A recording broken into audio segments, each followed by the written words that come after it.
சங்கீதங்களின் புஸ்தகம் 102வது சங்கீதத்தில் 13வது வசனத்தை கர்த்தர் இந்த மாசத்தில் நமக்கு வாக்காய் கர்த்தர் கொடுத்தார் என்று பார்க்கிறோம். தேவரீர் எழுந்தருளி ம், சீயோனுக்கு இறங்குவீர், ம், அதற்கு தயவு செய்யும் காலமும் ம். அதற்காக குறித்த நேரமும் வந்தது. ஆமென். அல்லேலூயா. அப்போ நமக்கு ஆண்டவர் தயவு செய்கிற, இரக்கம் செய்கிற காலமும் நேரமும் வந்தது. அது இம்மாதத்திலே நமக்கு வந்தது. ஆமென். அல்லேலூயா. சங்கீதம் 119 156 சொல்கிறது பாருங்க, கர்த்தராகிய தேவனிடத்தில் இரக்கம் மிகுதியாக அதிகமாக அதிகமாக இருக்கிறதாம். 100 ஆமென் ஸ்தோத்திரம். கர்த்தாவே உம்முடைய இரக்கங்கள் மிகுதியா ஏராளமா இருக்கிறது, அதிகமா இருக்கிறதாம். கர்த்தரிடத்துல இரக்கம் எப்படி இருக்கிறதாம்? மிகுதியா அதிகமா ஏராளமாக இருக்கிறது என்று வேதம் நமக்கு சொல்லுகிறது என்று பார்க்கிறோம். எபேசியர் 2வது அதிகாரத்துல நீங்க 4வது வசனத்தை படிச்சு பார்த்தீங்கன்னா, அவர் இரக்கத்துல எப்படிப்பட்டவரா இருக்காருன்னு தெரியுமா? மிக பெரிய ஐஸ்வர்யம் உள்ளவர். அவர் இரக்கத்துல தேவனோ ம், இரக்கத்தில் ஐஸ்வர்யம் உள்ளவராய் ம், நம்மில் அன்பு கூர்ந்த தம்முடைய மிகுந்த அன்பினாலே. ஆமா. அந்த இரக்கம் அன்பு அதிகரிக்கும். புரியுதுங்களா? அப்ப இரக்கத்துல அவர் தரித்திரரா இல்லை. தரித்திரன்னா இல்லைன்னு அர்த்தம். தரித்திரப்பட்டவன்ட்ட ஏதாவது இருக்குமா? தரித்திரப்பட்டவன்ட்ட ஒன்றும் இருக்காது. ஐஸ்வர்யன்ட்ட இருக்குமா? இருக்காதா? இருக்கும். அப்போ இரக்கத்துல கர்த்தர் மிகப்பெரிய ஐஸ்வர்யர், மிகப்பெரிய ஐஸ்வர்யர். இரக்கத்துக்கு அவர் மிகப்பெரிய ஐஸ்வர்யம் உள்ளது. ஐஸ்வர்யம் உள்ள, ஆமா, இரக்கத்துல ஐஸ்வர்யம் உள்ள இயேசு கிறிஸ்துவிடத்துல மிகுதியா அதிகமா ஏராளமான இரக்கம் இருக்கிறது என்று பார்க்கிறோம். ஸ்தோத்திரம். இந்த இரக்கத்தை பெற்றுக்கொள்ள, இந்த அவருடைய தயவை பெற்றுக்கொள்ள நம்ம என்ன செய்யணும் அப்படிங்கிற காரியத்தை குறித்தான் இன்னைக்கு நம்ம தியானம் பண்ண போறோன்னு பார்க்கிறோம். ஒரு முக்கியமான ஒரு சத்தியம்தான். ஆண்டவர் உங்களை ஆசீர்வதிப்பாராக. அவர் இரக்கம் உள்ளவர் தான், இரக்கத்தில் அதிகமானவர் தான், இரக்கத்தில் உயர்ந்தவர் தான், இரக்கத்தில் பெரியவர் தான். ஆனாலும் அந்த இரக்கத்தை பெற்றுக்கொள்ள நம்ம சில காரியங்களை செய்ய வேண்டியதா இருக்கிறதுன்னு பார்க்கிறோம். அந்த காரியத்தை செய்தோம்னா அந்த இரக்கத்தை நம்ம பெற்றுக்கொள்வோம். அந்த இரக்கம் நமக்கு பெரிய ஆசீர்வாதத்தை தரும் என்று பார்க்கிறோம். சங்கீதங்களின் புஸ்தகம் 117வது சங்கீதத்துல 1வது வசனத்தை 1 2 இந்த ரெண்டையும் வாசிங்க பார்க்கலாம். சொல்லப்படுறது, ஜாதிகளே ஜாதிகளே எல்லோரும் கர்த்தரை துதியுங்கள். பாருங்க, ஜாதினா ஒரு கூட்டத்தாரே, பெருந்திரள் கூட்டத்தாரே, எல்லாரும் கர்த்தரை துதியுங்கள். ஜனங்களே எல்லோரும் அவரை போற்றுங்கள். அப்ப 1வது வசனம் என்ன சொல்லுதுன்னா, ஜாதிகளே கர்த்தரை துதியுங்கள். அந்த சங்கீதம் ஃபர்ஸ்ட் ஆரம்பிக்குது பாருங்க, வேதத்தின் மத்தியில் உள்ள ஒரு சங்கீதம் என்று சொல்கிறார்கள். ஆமா, அதுல ஒரு சின்ன சங்கீதம், இதுலயே சின்ன சங்கீதம். அதுல சொல்லப்பட்டிருக்கிறது 1வது வசனம் சொல்லுகிறது, ஜனங்களே ஜாதிகளே எல்லோரும் கர்த்தரை துதியுங்கள் அப்படின்னு சொல்லி 2வது வசனம் பாருங்க, அவர் நம்மேல் வைத்த கிருபை பெரியது. அல்லேலூயா. இங்கதான் இருக்கு. அப்போ அவர் நம்மேல் வைத்த இரக்கம் பெரியது. அப்போ அவருடைய பெரிய இரக்கத்தை நீங்கள் பெற்றுக்கொள்ள வேண்டும் என்றால் அவரை துதிக்க வேண்டும், துதிக்கிற ஜனமாய் இருக்க வேண்டும். ஆமென், அல்லேலூயா. அப்போ அவரை துதிக்கிற ஜனம், அவருடைய இரக்கத்தை பெற்றுக்கொள்ளுகிற ஜனம், கர்த்தரை துதிக்கிற ஜனம், கர்த்தருடைய மிகுதியான பெரிய இரக்கத்தை பெற்றுக்கொள்ளுகிற ஜனம் கர்த்தரை துதிக்கிற ஜனமாகும். அல்லேலூயா. 1 ராஜாக்கள் 3வது அதிகாரத்துல 6வது வசனத்தை நீங்க படிச்சு பார்த்தா அதுல அழகாக சொல்லப்பட்டிருக்கிறது, கர்த்தருடைய பெரிய சாலமோன் என் தகப்பனாகிய தாவீது என்னும் உமது அடியான் ம், உம்மை பற்றி உண்மையும் நீதியுமான நேர்மையுமாய் ம், உமக்கு முன்பாக நடந்தபடியே ம், தேவரீர் அவருக்கு பெரிய கிருபை செய்து ம், அந்த பெரிய கிருபையை அவருக்கு காத்து ம், இந்நாள் இருக்கிறபடியே அவருடைய சிங்காசனத்தின் மேல் வீற்றிருக்கிற ம். ஒரு குமாரனை அவருக்கு தந்தீர். ஸ்தோத்திரம். இப்ப பாருங்க, தாவீதுக்கு கர்த்தர் பெரிய கிருபை செய்தார். என்ன கிருபை செய்தாராம்? பெரிய இரக்கம் செய்தார். ஆமென். நீங்க வேதத்திலே நீங்க எடுத்துக்கொள்வீர்கள் என்றால் நல்லா கவனிங்க. தாவீதை போல துதித்து பாடி கர்த்தரை உயர்த்துகிற அவனை விட வேற ஒருவரும் வேதத்துல கிடையாது. கர்த்தரை துதித்து பாடுவதில், கர்த்தரை துதித்து ஆராதிப்பதில் தாவீதை விட வேதத்துல வேற ஒருவரும் கிடையாதுன்னு பார்க்கிறோம். வேதத்துல ஒருவரும் கிடையாதுன்னு பார்க்கிறோம். அப்போ எல்லா ராஜாக்களை விட, எல்லா இஸ்ரவேலர்களை விட, ஆமா ஸ்தோத்திரம், பெரிய கிருபையை பெரிய இரக்கத்தை பெற்றுக்கொண்ட ராஜா, பெற்றுக்கொண்ட தாவீது, அவர் எல்லாரை விடையும் அதிகமாய் துதித்தார். எல்லாரை விட அதிகமாய் கர்த்தருடைய நாமத்தை புகழ்ந்தார். எல்லாரை விட கர்த்தருடைய நாமத்தை அதிகமாய் உயர்த்தினார். கைகளை உயர்த்துற அல்லேலூயா சொல்லுங்க பார்க்கலாம். அதனால கர்த்தருடைய பெரிய இரக்கம் தாவீது மேல வந்ததான். யார் மேல வந்தது? தாவீது மேல வந்தது. ஆமென், அல்லேலூயா. ஆமா, அன்றைய காலத்துல ஆமா ஸ்தோத்திரம், கர்த்தரை நல்ல ஒரு பாடல், ஆமா பாடல் சங்கீதத்தை வாசிக்கிறவன் தாவீது என்றால், ஆமா ஸ்தோத்திரம், இக்காலத்துல நம்ம ஆமா ஸ்தோத்திரம் சின்ன தாவீதுன்னு ஒரு பெர்க்மன்ஸை கூட சொல்லலாம். பெர்க்மன்ஸ் குரல் ஒன்றும் பெரிய ஆமா மெல்லிசை குயில் குரல் கிடையாது, ஒரு தடித்த குரல் தான். ஆனா அவர் அதிகமா நீங்க சங்கீதங்களை தழுவிதான், அவர் சங்கீதக்காரனையே தழுவி தழுவி பாடி பாடி பாடி கர்த்தருடைய பெரிய இரக்கத்தை அந்த மனுஷன் பெற்றுக்கொண்டதுனால தான் இன்னைக்கு அவருடைய பாடல் அன்றும் இன்றும் அமே உலகம் முழுவதும் பாடிக்கொண்டிருக்கிறது. அமேன். ஒரு பாடல் பெரிய பாடகர் கிடையாது. அவர் கூட ஒரு பேட்டியில சொல்றார், என் குரல் வந்து பாடலுக்கு ஏற்ற குரலே கிடையாது, அப்பாவின் இரக்கம் அப்படின்னு சொல்றாரு. அமேன், அல்லேலூயா. எத்தனை பேரோ பாடுறாங்க, எத்தனை பேரோ ஆடுறாங்க, எத்தனை பேரோ பாட்டு வருது, சொங்கின்னு வருது, சொங்கின்னு போயிருது. ஆனா இன்னைக்கும் அம்மே சின்ன தாவீதுனுடைய பாடல் எல்லா சபைகளிலும் பாடப்படுகிறது. அம்மே, ஆண்டவருடைய பிரசனை இறங்குகிறது, அதுல அவளுடைய அபிஷேகம் மனதுருக்கம் அதுல இருக்கிறது என்று பார்க்கிறோம். அம்மே, அவ்வளவா பாடுகிறா. ஆண்டவருடைய இரக்கம் அவருடைய பாடல் உலகம் முழுவதும் ஒலிக்க செய்தது. கர்த்தருடைய பெரிய இரக்கம். அமேன், அல்லேலூயா. எங்கேயோ ஒரு கிராமத்துல பிறந்து வளர்ந்து எங்கேயோ ஆமா ஊழியம் செய்த ஆமா சோத்திரம் ஃபாதர் பெர்க்மன்ஸ் அன்னைக்கு உலகம் முழுவதும் அவருடைய பாடல் ஒலிக்காத திருச்சபைகள் அமே உலகத்துல தமிழ் ஆராதனை எல்லாம் பல மொழிகள் இன்னைக்கு அவருடைய பாடல்களை பாடுறாங்க அப்படின்னு பார்க்கிறோம். ஆமென், அல்லேலூயா, அல்லேலூயா. தேவனுக்கு மகிமை செலுத்துகிறேன். அப்போ ஃபாதர் பெர்க்மன்ஸ் மேல இவ்வளவு ஒரு இறக்கம் வந்ததுனால தான் ஆமா சோத்திரம், இவரை விட பாடக்கூடிய மியூசிக் பாடக்கூடிய இவரை விட நல்ல காரியங்கள் எல்லாம் இருக்குது. ஆனா அவங்க கிட்ட கர்த்தருடைய பெரிய இரக்கம் இல்லை. ஆனா கர்த்தருடைய பெரிய இரக்கம் தாவீது கிட்ட இருந்தது போல சின்ன தாவீதாகிய ஃபாதர்கிட்ட வந்ததுனால தான் அவருடைய பாடல் இன்றளவும் ஆமே ஸ்தோத்திரம். எத்தனையோ முறை அவர் பாடலை பாடுறோம், நம்ம அதை சலிச்சு போகவே இல்லை. இன்னைக்கும் அதை மகிழ்ச்சியோட சந்தோஷமா தான் நம்ம பாடுகிறோம். ஆமென், அல்லேலூயா, அல்லேலூயா. அப்போ அவர் துதிக்கிறார், அதிகமா அதிகமா ஸ்தோத்திரம் பண்றாரு, இயேசுவின் நாமத்தையே உயர்த்தி பேசுகிறார். ஆமென், அல்லேலூயா, அல்லேலூயா, ஸ்தோத்திரம்.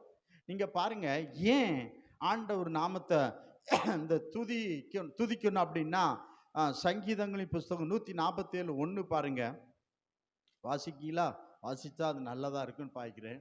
சங்கீதங்களின் புஸ்தகம் 147:1, கர்த்தரை துதியுங்கள், நம்முடைய தேவனை கீர்த்தனம் பண்ணுகிறது நல்லது. துதித்தல் அதுல பாருங்க, துதித்தலே இன்பமும் ஏற்றதுமாய் இருக்கிறது. பாருங்க, துதித்தல் இன்பமும் இனிமையும் ஏற்புடையது.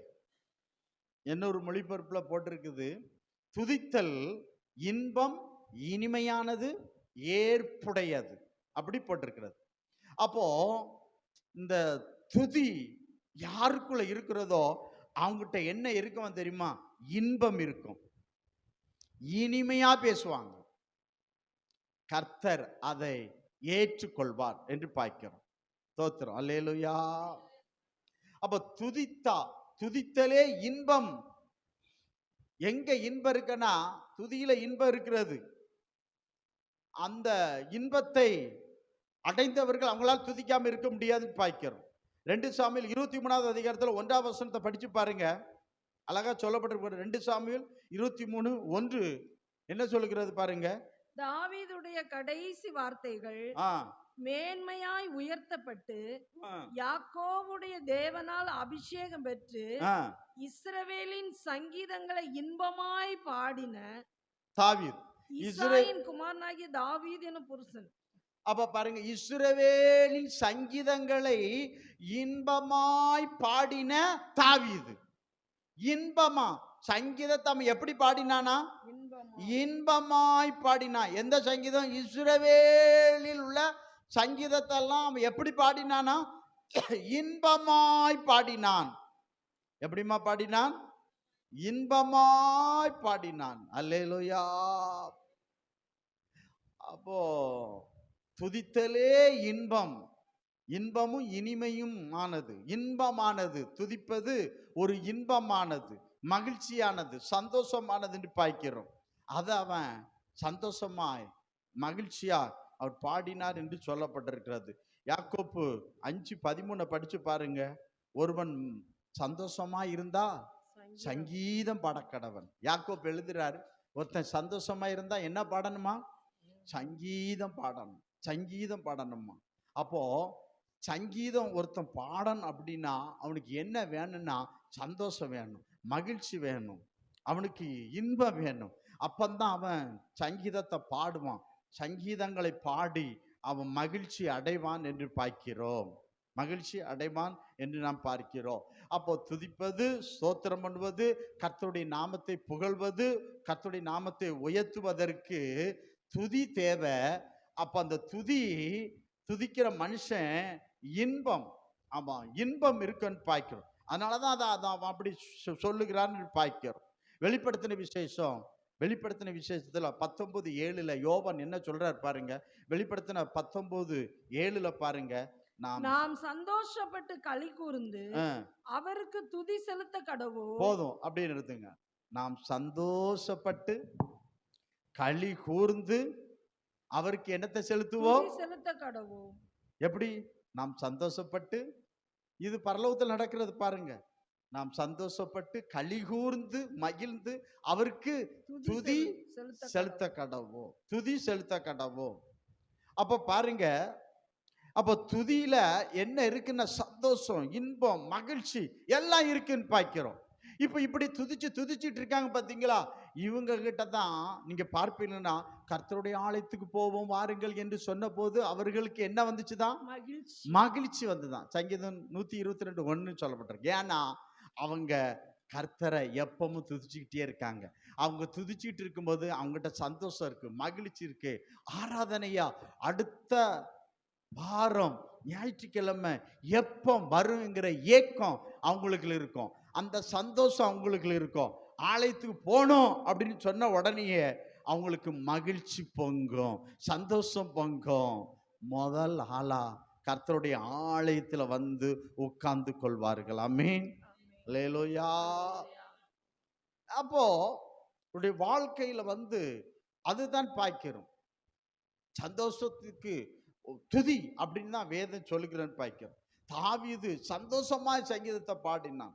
துக்கத்தோட அல்ல, வெக்கத்தோட அல்ல, தோல்வியோட அல்ல, உற்சாகமா, சந்தோஷமா, மகிழ்ச்சியா கர்த்தருக்கு பாடுகிற பாடல்கள், சொல்லுகிற ஸ்தோத்திரங்களை எல்லாம் அவன் சந்தோஷமா பாடி கர்த்தரை மகிழ்ச்சி அடைய செய்தான்.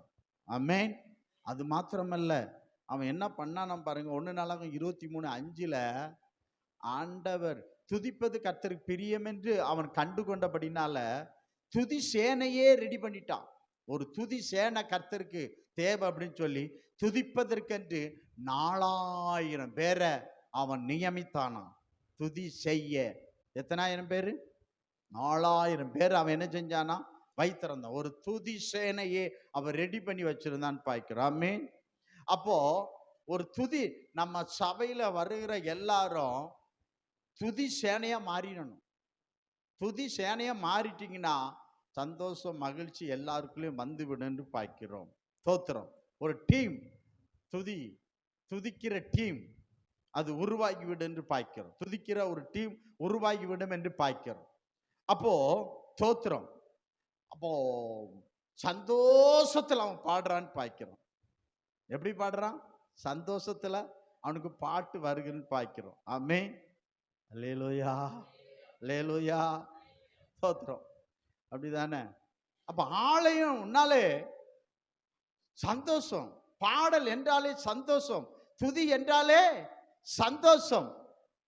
அது எவ்வளவு பெரிய ஆசீர்வாதங்களை கொண்டு வரும், எவ்வளவு ஆசீர்வாதங்கள் கொண்டு வரும். இது தாவீதின் வாழ்க்கையில அவன் கண்டு கொண்டதுனால தான் அவன் துதிக்கும் அவன் முக்கியத்துவம் கொடுத்தான் என்று பார்க்கிறோம். அதனால தான் பைபிள் சொல்லுது, ஜனங்களே எல்லாரும் கர்த்தரை உயர்த்தி துதியுங்கள்.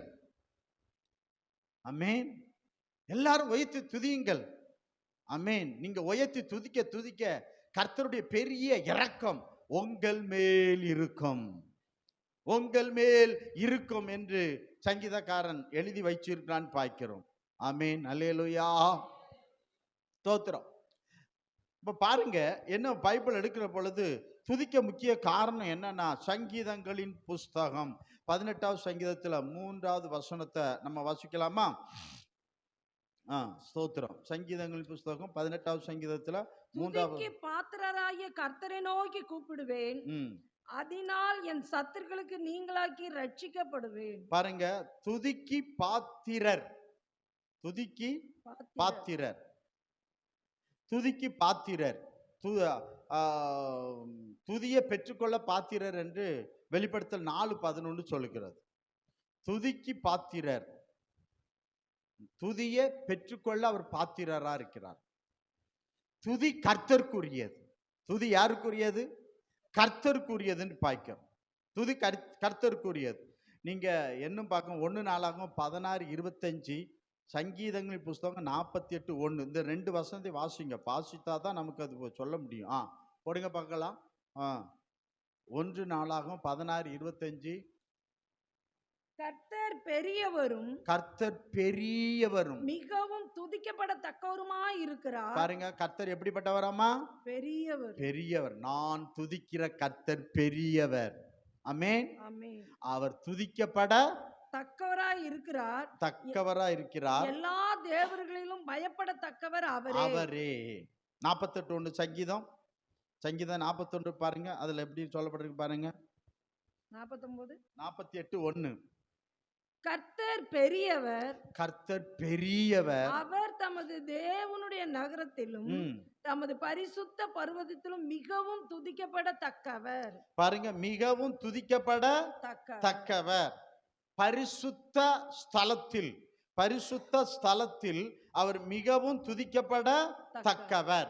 அப்ப கர்த்தர் பெரியவர், கர்த்தர் பரிசுத்தர், கர்த்தர் பரிசுத்த ஸ்தலத்தில் மிகவும் துதிக்கப்பட தக்கவர். அப்ப இந்த அறிவு வேணும். இந்த அறிவு தாவீதுக்கு இருந்துச்சு. நான் துதிக்கிற கர்த்தர் பெரியவர், நான் துதிக்கிற கர்த்தர் உயர்ந்தவர், நான் துதிக்கிற கர்த்தர் பரிசுத்தர். ஆமென்.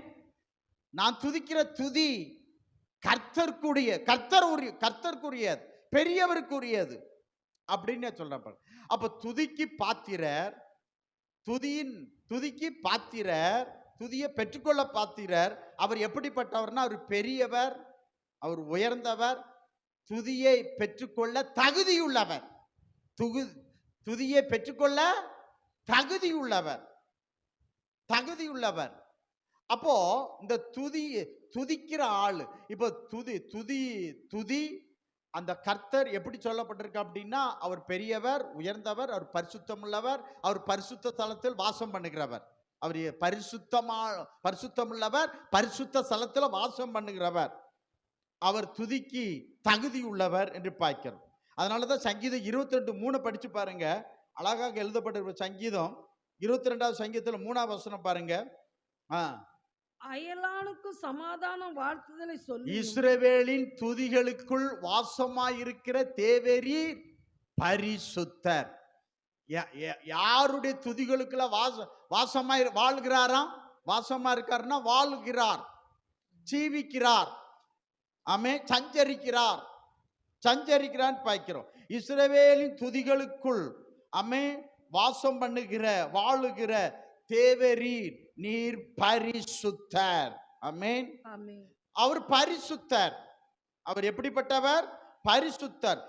துதியில் வாசம் பண்ணுகிற கர்த்தர் பரிசுத்தர், பரிசுத்தர், பரிசுத்தர். ஆமென். அல்லேலூயா. அப்ப பரிசுத்தம் இல்லாமல் தேவனை ஒருவனும் தரிசிப்பதில்லை. அப்படியானால் துதிக்கிற தேவ பிள்ளைகள், துதி கர்த்தருக்குரியது. துதியை பெற்றுக்கொள்ள கர்த்தர் உயர்ந்தவர், பெரியவர். துதிக்கு பாத்திரராகி அவர் பரிசுத்தர். அவர் வாசம் பண்ணுகிற இடம் பரிசுத்த ஸ்தலம். அப்ப இவ்வளவு இருக்குது. அப்ப இவ்வளவு இந்த இடத்துக்கு நம்ம துதிக்கிற துதி போகணும்னா நான் எவ்வளவு பரிசுத்தனா இருக்கணும்? நான் பரிசுத்த, நீங்களும் எப்படி இருங்க? பரிசுத்தராய் இருங்கள். ஆமென். அல்லேலூயா. ஆண்டவர் அப்படித்தானே சொல்றாரு, நான் பரிசுத்தர், நீங்களும் எப்படி இருங்க? பரிசுத்தராய் இருங்கள், பரிசுத்தராய் இருங்கள் என்று கர்த்தர் சொல்கிறான் பார்க்கிறோம். அப்போ துதிக்கிற நபர் என்ன செய்யணும்னா பரிசுத்தமா துதிக்கணும். இப்ப கர்த்தர் எதுல பரிசுத்தர்? அவர் ஏன் பரிசுத்தர் சொல்றோம்? அவர் உண்மை, பரிசுத்தம், நீதி உள்ளவர். ஆமென். அவர் நீதியில் பரிசுத்தராய் இருக்கிறார். ஏசாயா 5:16. அப்ப பாருங்க, அவர்கிட்ட உண்மை இருக்கு, அவர்கிட்ட பரிசுத்தம் இருக்கு, நீதி இருக்கு. அப்போ அவர்கிட்ட உண்மை, நீதி, பரிசுத்தம் இருக்குன்னு பார்க்கிறோம். அப்போ உண்மை உள்ள கர்த்தர், பரிசுத்தம் உள்ள கர்த்தர், நீதி உள்ள கர்த்தர், பரிசுத்தத்தில் மகத்துவம் உள்ள கர்த்தர், பரிசுத்த ஸ்தலத்தில் வாசம் பண்ணுகிற பரிசுத்தர். அப்படியானா அவரை துதிக்கிற தாவீது, அவரை துதிக்கிற கர்த்தருடைய ஜனம் எவ்வளவு பரிசுத்தமாய் இருக்க வேண்டும்? 6 நாள் கர்த்தருடைய ஒரு 7வது நாள் வாரம், 7வது நாள் வாரம். அப்படின்னா நீங்க சனிக்கிழமை ஆயத்தமாயிரணும். சனிக்கிழமை ஆயத்தமாகிற, சனிக்கிழமை ஆயத்தம் ஆயிட்டாங்க வைங்களா, இங்க 7:30 இருப்பான் ஆலய ஆராதனையில். சனிக்கிழமை எப்படி ஆயத்தம் பண்ணா? அவர் ஆயத்தம் பண்ணா பரிசுத்தமாயிருவாங்க, பரிசுத்தமாயிருவான்னு பார்க்கிறோம், பரிசுத்தமாயிருவாங்க. அப்போ நல்லா கவனிங்க, துதி கர்த்தர்ட்ட போன அப்படின்னா நான் பரிசுத்தமாய் மாறி, ஆமே, பரிசுத்தமாய் நான் துதிக்கணும், பரிசுத்தமா நான் துதிக்கணும். உங்களுக்கு உதாரணம் நான் எடுத்து சொல்றேன் பாருங்க. யாத்திராம் புஸ்தகம் 25வது அதிகாரத்துல 8வது வசனத்துல கர்த்தர் சொல்றாரு. என்ன சொல்றாரு அப்படின்னா, அவர்கள் நடுவிலே நான் வாசம் பண்ண, அவர்கள் நடுவிலே நான் வாசம் பண்ண எனக்கு ஒரு பரிசுத்த ஸ்தலத்தை உண்டாக்குவாயாக. மோசேயை பார்த்து சொல்றாரு. ஆசாரிப்பு கூடாரத்தை குறித்து பேசும்போது தான் சொல்றாரு, நான் இஸ்ரவேலின் மத்தியில வாசம் பண்ணுவதற்கு எனக்கு ஒரு பரிசுத்த ஸ்தலத்தை உண்டாக்கு. அந்த பரிசுத்த ஸ்தலத்துல, ஆமென், அந்த பரிசுத்த ஸ்தலத்துல வந்து துதி தூபம் போடுகிற ஒரு ஆரோனை ஏற்படுத்து. அன்றைக்கு ஒரே ஆசாரிப்பு கூடாரம், ஆண்டவரை துதிப்பதற்கு ஒரு ஆரோனை கர்த்தர் அனுமதி கொடுத்தான்னு பார்க்கிறோம். அந்த ஆரோன் அங்க உள்ள போறதுக்கு முன்னாடி என்ன செய்யணும்? அவன் பாவம் மன்னிக்கப்பட்டிருக்கணும் இல்லையா? அவன் பாவம் மாட்டு ரத்தத்தாலேயோ ஆட்டு ரத்தத்தாலேயோ கழுவி பாவம் மன்னிக்கப்பட்டு, பாவம் மன்னிக்கப்பட்டு, பாவ மன்னிப்பை பெற்று, பாவ மன்னிப்புக்கு நிச்சயமாகிய ஞானஸ்தானத்தை கைகாலில கழுவுனா இன்னைக்கு முழுவுக்கு ஞானஸ்தானம் எடுத்து, முழுக்கு என்ன சொன்ன ஞானஸ்தானம் எடுத்து ரட்சிப்பின் வஸ்திரத்தை, ஆமென், மகிமையான வஸ்திரங்களை உடுத்து கொண்டு பரிசுத்தமாய் அந்த பரிசுத்த தலத்துக்கு அவன் போனோம். அப்படி பரிசுத்த குறைவு இருந்தா ஆரோன் உயிரோடு வெளியே வர மாட்டான் அன்னைக்கு. ஆமென், அல்லேலூயா. பரிசுத்த குறைச்சலோடு அன்னைக்கு ஆரோன் பரிசுத்தத்துக்கு போனா அவன் உயிரோட வெளியே வர மாட்டான். அதனாலதான் அவன் ரொம்ப ஜாக்கிரதையா பரிசுத்தமா என்ன செய்வான், போவான். அவன் போய் என்ன பண்ணுவான், நிறைய வேலை இருக்கு. ஒன்ன மட்டும் சொல்றேன், உடன்படிக்கை பெட்டி, அங்கே கர்த்தருடைய சிங்காசனம். எங்க எதுல இருக்கு சிங்காசனம்? உடன்படிக்கை பெட்டிக்கு மேல ஒரு மூடி இருக்கும். அந்த மூடிக்கு மேல கர்த்தருடைய சிங்காசனம். அந்த சிங்காசனத்தை கேருபீன் சேராபீன் மூடி அவங்க என்ன செய்வாங்களாம், இரவும் பகலும். வெளிப்படுத்தல் 4:8 சொல்கிறது, இரவும் பகலும் சேனைகளின் தேவனாகிய கர்த்தர் பரிசுத்தர் பரிசுத்தர் பரிசுத்தர், அப்படிதான் சொல்றாங்க. அந்த வசனத்தை வாசிங்க பார்க்கலாம். அந்த 4 ஜீவன்களிலும் ஒவ்வொன்றும் அவ்வாறு சிறகுகளிலும் சுற்றிலும் உள்ளேயும் கண்களால் நிறைந்தவருமாய் இருந்தன. அவைகள் இருந்தவரும் இருக்கிறவரும் வருகிறவருமாகிய சர்வ வல்லமையுள்ள தேவனாகிய கர்த்தர் பரிசுத்தர் பரிசுத்தர் பரிசுத்தர் என்று இரவும் பகலும் ஓய்வில்லாமல் சொல்லிக் கொண்டிருந்தன. நில்லுங்கம்மா, இரவும் பகலும், இரவும் பகல் சொல்லுங்க, ஓய்வில்லாமல் சொல்லிக் கொண்டு என்னதை சொல்லிட்டு இருந்தாங்க?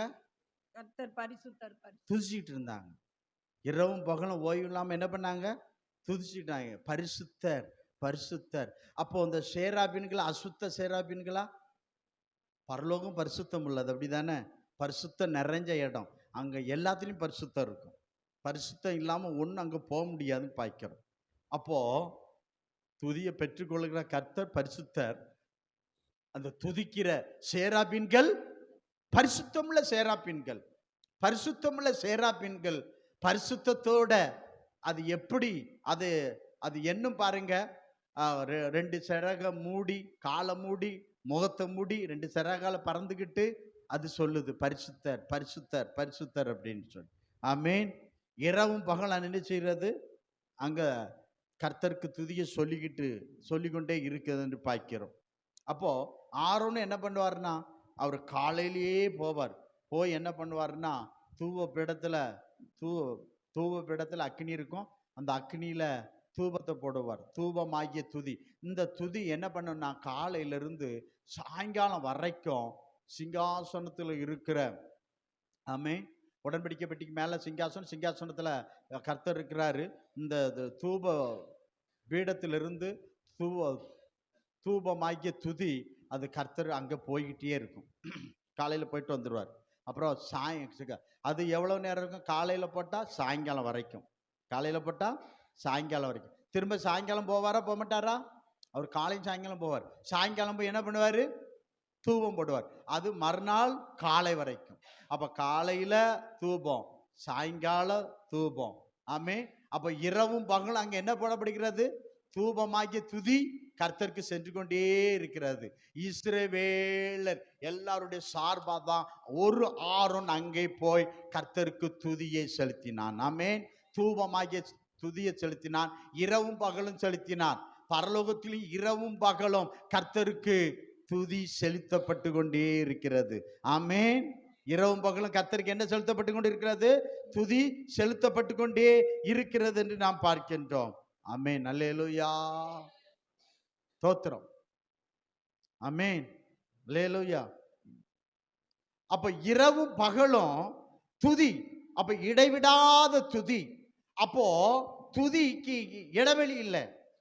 அப்போ துதி தொடர்ந்து நடந்து கொண்டு இருக்கிறது பார்க்கிறோம். ஆசாரிப்பு கூடாரத்திலும் தூபம் தொடர்ந்து போய் கொண்டு இருக்கிறது. பரலோகத்திலும் தூபமாகிய துதி தொடர்ந்து நடந்து கொண்டு இருக்கிறது.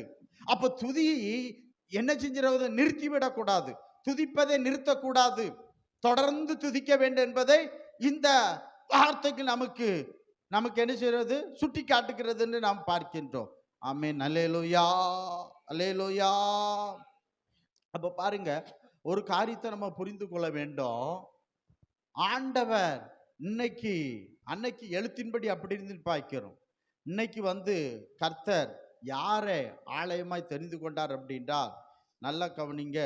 நம்மளை தான் கர்த்தர் தெரிந்த 1 கொரிந்தியர், ஆமா, ஸ்தோத்திரம், 3வது அதிகாரத்துல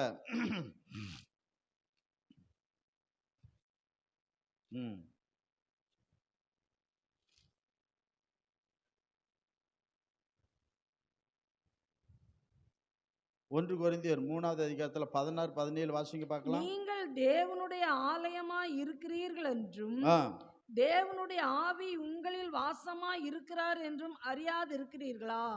ஒருவன் தேவனுடைய ஆலயத்தை கெடுத்தால் ம், அவனை தேவன் கெடுப்பார். ம், தேவனுடைய ஆலயம் பரிசுத்தமாய் இருக்கிறது, ம். நீங்களே அந்த ஆலயம். நீங்களே அந்த ஆலயம். 1 கொரிந்தியர் 6:19. 1 கொரிந்தியர் 6:19. உங்கள் சரீரமானது நீங்கள் தேவனாலே பெற்றும் உங்களில் தங்கியும் இருக்கிற பரிசுத்த ஆவியினுடைய ஆலயமாய் இருக்கிறது என்றும் நீங்கள் உங்களுடையவர்கள் அல்லவென்றும் அறியீர்களா? ஆமா. பழைய ஏற்பாட்டுல பலிபீடத்துல தங்கினார், ஆசீர்வாத கூடத்துல ஆலயத்துல தங்கினார். ஆனா இன்னைக்கு பரிசுத்தவன் எங்க தங்குறாரு? நல்லா கவனிங்க. எங்க தங்குறாரு? நம்ம தான் சரீரமாக்கி, இந்த சரீரம் கர்த்தருக்குரியது. இந்த சரீரத்தில் அவர் என்ன செய்யறாரு? தங்குகிறான்னு பாய்க்கிறோம். பழைய ஏற்பாட்டுல சொல்லப்பட்டிருக்கிறது. உபாகம் 23:14 சொல்றாரு, உன் பாலம் எப்படி இருக்கணும்? சுத்தமா இருக்கணும். அப்படி இல்லைன்னா நான் உன்னை விட்டு விலகிரும் அப்படிங்கிறாரு. உன் தேவனாகிய கர்த்தர், உன் தேவனாய் கர்த்தர் உன்னை ரட்சிக்கவும் உன் சத்துருக்களை உனக்கு ஒப்பு கொடுக்கவும் உன் பாளையத்துக்குள்ளே உலாவிக் கொண்டு இருக்கிறார். ஆகையால் அவர் உன்னிடத்தில் அசுசியான காரியத்தை கண்டு உன்னை விட்டு போகாதபடிக்கு உன் பாளையம் சுத்தமா இருக்க கடவுள். உன் பாளையம் எப்படி இருக்கணும்? சுத்தமா இருக்கணும். அப்படி சுத்தம் இல்லைன்னா அவரு பழைய ஏற்பாட்டு காலத்துல விலகி போயிடுவாராம். ஆனா புதிய ஏற்பாட்டு காலத்துல உன் சரீரத்தை நீ தீட்டுப்படுத்தினா நீ கெட்டு போயிடுவான்னு சொல்றார். பழைய ஏற்பாட்டுக்கும் புதிய ஏற்பாட்டுக்கும் அவ்வளவுதான். அப்ப கெட்டு போன சரீரத்திலிருந்து துதிக்கிற தூபம் கர்த்தர்ட்ட போகாது. என் சரீரத்தை உலகத்தால தீட்டுப்பட விட்டுறக்கூடாது. ஆவி, ஆத்மா, சரீரம், இந்த உலகம் அசுத்தத்துல கிடக்கிறது. அநியாயம் நிறைஞ்ச உலகத்துல வாழ்ந்துட்டு இருக்கோம். அசுத்தம் நிறைஞ்ச உலகத்துல வாழ்ந்துகிட்டு இருக்கிறோம். பரிசுத்தம் இல்லாத உலகத்துல வாழ்ந்துகிட்டு இருக்கிறோம். உண்மை இல்லாத உலகத்துல வாழ்ந்துகிட்டு இருக்கிறோம். நீதி இல்லாத உலகத்துல வாழ்ந்து கொண்டு இருக்கிறோம். அப்போ இப்படிப்பட்ட உலகத்துல வாழ்ந்து கொண்டு இருக்கிற நம்ம கர்த்தர் சொல்றாரு, நீ இந்த உலகத்தால் உன்னை தீட்டாக்கினால், கரைப்படுத்தினால் நீ கெட்டு போயிருவா. அப்ப கெட்டு போன பொருள் எதுக்காவது பயன்படுமா? சொல்லுங்க. ஒரு பொருள் கெட்டு போயிட்டு அதை நீங்க யூஸ் பண்ணுவீங்களா? பால் கெட்டு போனா யூஸ் பண்ணுவீங்களா? சொல்லுங்கம்மா. பண்ண மாட்டோம். அப்போ ஒரு மனுஷன் ஆண்ட சொல்றாரு, நீ என்ன சொன்னா, உன் ஆலயத்தை நீ கெடுத்தா நான் உன்னை கெடுப்பேங்கிறாரு. நீ கெட்டு போயிடுவான்னு. அப்ப கெட்டு போன பொருளை நம்ம யூஸ் பண்ண மாட்டோம். கெட்டு போன ஒருத்தன் கர்த்தரை துதிச்சாலும் அந்த துதியை கர்த்தரை அங்கீகரிக்க மாட்டார். ஆமென். கர்த்தர் என்ன செய்ய மாட்டாரு? அங்கீகரிக்க மாட்டான்னு பாய்க்கணும். கர்த்தரை அங்கீகரிக்க மாட்டான்னு பாய்க்கணும். அது ரொம்ப முக்கியம் என்று பாய்க்கணும். அது ரொம்ப முக்கியம் என்று பாய்க்கணும். அப்ப ரொம்ப ஜாக்கிரதையா இருக்கணும். இந்த ஆலயம் அவ்வளவு கர்த்தர் வாசம் பண்ணுகிற, ஏன்னா நீங்க நல்லா கவனிங்க. ஸ்தோத்திரம். 2 கொரிந்தியர் 6:16 வாசிங்க. கொஞ்சம் சீக்கிரம் வாசிங்கம்மா. தேவனுடைய ஆலயத்துக்கும் விக்கிரங்களுக்கும் சம்பந்தம் ஏது? நான் அவர்களுக்குள்ளே வாசம் பண்ணி அவர்களுக்குள்ளே உலாவி அவர்கள் தேவனாய் இருப்பேன், அவர்கள் என் ஜனங்களாய் இருப்பார்கள். அப்ப பாருங்க, இஸ்ரவேலின் துதிகளுக்குள் வாசம் பண்ணுகிற கர்த்தர். அப்போ துதிக்கிற தேவ சனத்தோடு வாழுகிற வாசம் பண்ணுகிற கர்த்தர். அப்படி எந்தெந்த சனத்தோடு கர்த்தர் வாசம் பண்ணுகிறாரோ, வாழுகிறாரோ, அவர்களை பார்த்து கர்த்தர் சொல்றார், அவர்களுக்கு நான் தேவனாய் இருக்கும்படி நீங்கள் ஜீவனுள்ள தேவனுடைய ஆலயம். அப்ப என்ன சொல்றாரு? நான் அவர்களுக்கு தேவன், அவர்கள் என் ஜனம் அப்படின்னு பேசுகிறார். ஆமென். வெளிப்படுத்தல் 21:3 சொல்கிறது. என்ன சொல்லுகிறது? வெளிப்படுத்தல் 21:3 படிச்சு பாருங்க. அங்க அழகாக சொல்லப்பட்டிருக்கு பாருங்க. மேலும் பரலோகத்தில் உண்டான ஒரு பெரும் சத்தத்தை கேட்டு, அது இதோ மனுஷர்களிடத்திலே தேவனுடைய வாசஸ்தலம் இருக்கிறது. இதோ யாரிடத்தில்? மனுஷர்களிடத்திலே. நீங்களா யாரு? ஆடா மாடா? நீங்க யாருமா? மனிதர்கள். கர்த்தருடைய வாசஸ்தலம் எங்க இருக்கு? அவர் எங்க வாழ்றாராம்? மனுஷர்களிடத்தில். அதுல ஆட்டுக்குள்ளையா, மாட்டுக்குள்ளையா, தேட்டருக்குள்ளையா, கொட்டைக்குள்ளையா, யாருக்குள்ள வாழ்றாராம்? மனுஷர்கள். வாசிங்க. தேவனுடைய வாசஸ்தலம் இருக்கிறது. அவர்களிடத்திலே அவர் வாசமாய் இருப்பார். அவர்களும் அவருடைய ஜனங்களாய் இருப்பார்கள். தேவன் தாமே அவர்களோடு கூட இருந்து அவருடைய தேவனாய் இருப்பார். அப்ப நல்லா கவனிங்க, கர்த்தருடைய வாசஸ்தலம் ஒரு தேவ மனிதனிடத்தில் இருக்கும் என்றால் ஆண்டவர் சொல்றார், நான் அவனுக்கு தகப்பன், அவன் எனக்கு பிள்ளை. அப்படிதான் எடுக்கணும் பாய்க்கிறோம். அவருடைய வாசஸ்தலம் இன்னைக்கு நம்ம அப்படின்னு சொல்றேன்னு பாய்க்கிறோம். அப்போ எனக்குள்ளே கர்த்தர் வாசம் பண்ணுகிறார். இதைத்தானே யோவான் சுவிசேஷம் 14வது அதிகாரத்துல பாருங்க. யோவான் சுவிசேஷம் 14வது அதிகாரத்துல 16, 17 அப்படித்தானே சொல்லுகிறது, எங்களுக்குள்ளே வாசம் பண்ணுகிற பரிசுத்த ஆவியானவர். வாசிங்க பார்க்கலாம். நான் பிதாவை வேண்டிக் கொள்ளுவேன், அப்பொழுது என்றென்றைக்கு உங்களோடு கூட இருக்கும்படி சத்திய ஆவியாகி வேறு தேற்றன் அவர் உங்களுக்கு தந்தருள்வார். 17 உலகம் அந்த சத்திய ஆவியை காணாமலும் அறியாமலும் இருக்கிறபடியா அவரை பெற்றுக்கொள்ள மாட்டாது. அவர் உங்களுடனே வாசம் பண்ணி உங்களுக்குள்ளே இருப்பதால் நீங்கள் அவரை அறிவீர்கள். மாடுகளுக்குள்ளே வாசம் பண்ணி, ஆடுகளுக்குள்ளே வாசம் பண்ணியா சொல்றாரு, மனுஷர்களுக்குள்ளே. ஆமென். அதனாலதான் ஒரு பாட்டு உண்டு தெரியுமா? இதோ மனுஷரின் மத்தியில் தேவாதி தேவனே வாசம் செய்கிறாரே.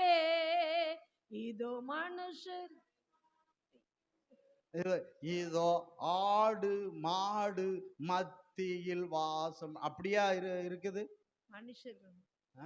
உங்க கடைசியில வர ஆட மாட விட பரவாயில்ல. அப்ப யாருக்கிட்ட வாசம் பண்றாராம்? மனுஷரிடத்துல அவருடைய வாசஸ்தலம் இருக்கிறது. அவர்களுக்கு நான் தேவன், அவர்கள் என் ஜனம் என்று கர்த்தர் சொல்றார். அவர்கள் என் ஜனம் என்று அவர் கர்த்தர் சொல்லுகிறான்னு பார்க்கிறோம். அப்போ இன்றைக்கு கர்த்தர் நம்ம கூட என்றென்றைக்கு இருக்கிறார், என்றென்றைக்கு வாழுகிறார். கர்த்தர் ரோடு நான் இருக்கிறேன், என்னோடு கர்த்தர் இருக்கிறார். ஆமென். அப்ப கர்த்தரோடு ஒரு வாழ்கிற வாழ்க்கை வேண்டும். நோவாவோடு கர்த்தர் வாழ்ந்தார். ஆமென். நோவாவோடு கர்த்தர் வாழ்ந்தாரா வாழலையா? தானிலோட கர்த்தர் வாழ்ந்தார் என்று பார்க்கிறோம். அப்ப நம்மோடு வாசம் பண்ணுகிற வாழுகிற கர்த்தர். ஆமென். அப்போ துதிக்கு பாத்திரர், துதியின் மத்தியில் வாழுகிற கர்த்தர். அப்ப எனக்குள்ளே நான் அவர் ஆலயம், எனக்குள்ளே. ஆமென். தோத்திரம். அப்போ ஆலயமாகிய எனக்குள்ளே கர்த்தர் வாசம் பண்ணுகிற தேவன். அந்த எனக்குள்ளே வாசம் பண்ணுகிற கர்த்தர் பெரியவர், பரிசுத்தமுள்ளவர், உண்மையுள்ளவர், நீதி உள்ளவர். அப்போ உண்மை, பரிசுத்த, நீதி எனக்குள்ள இருந்தாதான் அவர் வருவார், வாசம் பண்ணுவார், வாழ்வார். நானும் அவரோடு வாழ்வேன், அவரும் என்னோடு வாழ்வார். கையில் உதற அல்லையிலே சொல்லுங்க பார்க்கலாம். அப்போ உண்மை, பரிசுத்தம், நீதி இல்லைன்னா என்னை விட்டு விலகி விடுவார். பரிசுத்தம் இல்லாமல் தேவனை ஒருவனும் தரிசிப்பது இல்லை. அப்போ துதி கர்த்தருக்குரியது. துதிக்கிற தேவன் பெரியவர், துதிக்கிற தேவன் பரிசுத்தர், உண்மையுள்ளவர், நீதியுள்ளவர். இவ்வளவு கேட்டு இருக்கிறது. அப்போ துதிக்கிற ஆளு எப்படி இருக்க வேண்டும்? துதிக்கிற ஆளு உண்மையா, பரிசுத்தமா, நீதியா இருக்கணுமா? அநியாயம், அசுத்தம், கரையா இருக்கணுமா? கொஞ்சம் யோசித்து பாருங்க. அல்லேலூயா. சத்தம் கூட வர மாட்டேங்க. ஆமென். அப்போ நம்ம துதிக்கிற கர்த்தர், நம்ம ஆராதிக்கிற கர்த்தர் எப்படிப்பட்டவர்? அவர் என்கிட்ட வாழணும் அப்படின்னா, ஆமென், பரிசுத்தம் குறைவா இருந்தா, நீதி குறைவா இருந்தா, உண்மை குறைவா இருந்தா, இயேசு கிறிஸ்து என்னை விட்டு வெளியே சென்று விடுவார். ஆமென். வேற ஒருத்தன் வந்துருவான், வேற ஒரு ஆள் வந்துருவான். ஆமென். துதி எல்லாம் வேற ஆளுக்கு போயிடும். ஆமென். குறையக்கூடாது. அதனாலதான் பரிசுத்தமா இருக்கணும். எண்ணம் உண்மையா இருக்கிற எண்ணம், நீதியா இருக்கிற எண்ணம் அதிகமா குறைஞ்சிடக்கூடாது. குறைஞ்சா தேவன் என்னை விட்டு போய் விடுவார்னு பார்க்கிறோம். குறையக்கூடாது. ஆமென். அல்லேலூயா. 50ல இருந்து 40 30 வரக்கூடாது. 50ல இருந்து என்ன செய்யணும்? ஆபிரகாம் கேட்கல 50ல 10 குறைஞ்சா நோ கூடணும். நாளுக்கு நாள் என்ன செய்யணும்? கூடணும். ஆமென். குறைஞ்சா அவுட்னு பாய்க்கிறோம். ஆமென். ஆபிரகாம் நிறைஞ்சு இருந்தான், பாதுகாக்க. லோத்து குறைஞ்சான், குடும்பம் போச்சுன்னு பாய்க்கிறோம். நம்ம வாழ்க்கையில ஆமென் இது குறையக்கூடாது. கர்த்தர் பரிசுத்தத்துல பூரணமா இருக்கிறார். ஒருவேளை நமக்கு பரிசுத்தம் பூரணம் இல்லாட்டாலும் அந்த பூரணத்தை நோக்கி கடந்து போக வேண்டும். ஆமென். பரிசுத்த பூமியில யாரும் கர்த்தரை போல பூரணமா இருக்கிறது கொஞ்சம் கஷ்டம்தான். ஆனா அதை கடந்து போக கர்த்தர் உதவி செய்வார். அதுல நமக்கு குறைவு என்ன செய்யக்கூடாது? வரக்கூடாது என்று நாம் பார்க்கின்றோம். ஆமென். அல்லேலூயா. சங்கீதம் 102:18 என்ன சொல்லுகிறது பாருங்க. சங்கீதம் 102:18 அழகாக சொல்லுகிறது பாருங்க. பின் சந்ததிக்காக இது எழுதப்படும், சிருஷ்டிக்கப்படும், ஜனம் கர்த்தரை துதிக்கும். கர்த்தர் உன்னை படைச்சது, உன்னை உருவாக்கினது, உன்னை சிருஷ்டிச்சது எதுக்கு சொல்லப்பட்டிருக்கிறது? அந்த வசனம் என்ன சொல்லுது? சிருஷ்டிக்கப்படும், துதிக்க. அப்படித்தானே சொல்லி இருக்கு. என்னம்மா ஒருத்தரும் சிருஷ்டிக்கப்படும் ஜனம் கர்த்தரை துதிக்கும். எதுக்கு? அப்ப எதுக்கு ஜனத்தை படைச்சாரு? எதுக்கு படைச்சாரு? துதிக்க. கர்த்தரை துதிக்க. துதிக்க. அதுக்கு தானே கர்த்தர் படைச்சான்னு சொல்லப்பட்டிருக்கிறது. ஆமென். சோத்திரம். ஏசாயா 43:21 என்ன சொல்லுது? இந்த ஜனத்தை எனக்கென்று படைத்தேன், இவர்கள் ஏன் துதியை அவர்கள் சொல்லுகிறார். அப்ப கர்த்தர் துதியை சொல்லுகிற ஜனம் தேவ ஜனம். ஆமென். கர்த்தர் துதியை சொல்லுகிற தேவ ஜனம். அல்லேலூயா, அல்லேலூயா. கர்த்தரை துதியாத ஒரு ஜனம் ஒண்ணு இருக்கு. அது தேவ ஜனம் அல்ல. அது தேவ ஜனம் அல்ல. ஆமென்.